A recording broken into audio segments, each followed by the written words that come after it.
वफाकी वज़ीर इत्तलात अता तारड़ ने कहा है कि मखसूस नशिस्तों का अदालती फैसला आइन के आर्टिकल से बाहर जाकर लिखा गया।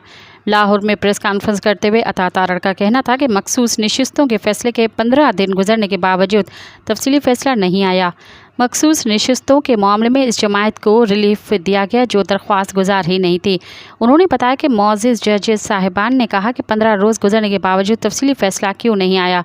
सुप्रीम कोर्ट के 2 जजेस साहिबान ने बहुत कारआमद नुकात उठाए हैं। मोअज़्ज़िज़ जज साहिबान के उठाए गए एतराज़ात का जवाब आना बहुत ज़रूरी है। एक तरफ़ा रिलीफ देने से गलत तासुर पैदा होगा। वफाकी वज़ीर इत्तलात ने कहा कि सुप्रीम कोर्ट के जजेस कह रहे हैं कि इस फैसले पर अमल दरामद कराने के लिए आइन के आर्टिकल को मुअत्तल करना पड़ेगा।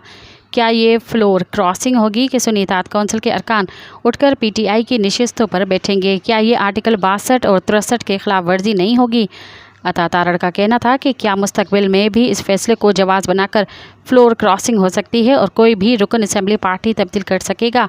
2 जजेस के इख्तिलाफी नोट ने अक्सरियत के फैसले पर बहुत बड़ा सवालिया निशान लगा दिया है। मज़ीद ख़बरन ऐं तफ़सीलात लाइ विज़िट कयो असांजी वेबसाइट www.awamiNewsHD.com ऐं ॾिसंदा रहो अवामी न्यूज़ HD।